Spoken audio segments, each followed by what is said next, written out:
V tenkej vrstve hliny spred 66 miliónov rokov sa skrýva odpoveď. Prečo vymreli dinosaury? Odpovedá iridium. Londýn, rok 1803. Tennant objaví dve nové kovy v ten istý deň. Druhý nazve iridium po Iris, gréckej bohyni dúhy. Jeho soli svietia každou farbou. 77 protónov, 116 neutrónov.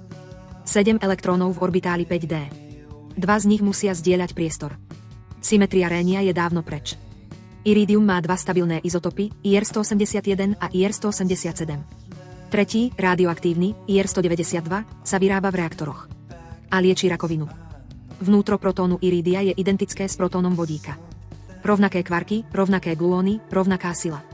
Chémia je príbeh elektrónov. Jadro je príbeh kvantovej farby. 116 neutrónov drží jadro iridia pohromade výmenou piónov.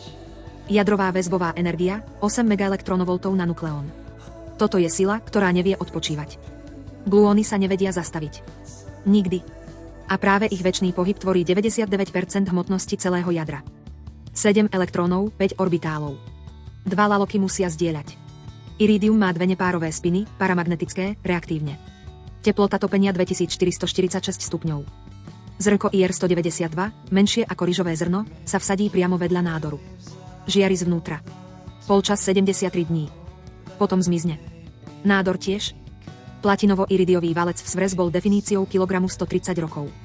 Iridium ho chránilo pred koróziou. Najpresnejšie uchovávaný objekt v histórii vedy. Rok 1980 Elvarez meria iridium v hlinovej vrstve spred 66 miliónov rokov.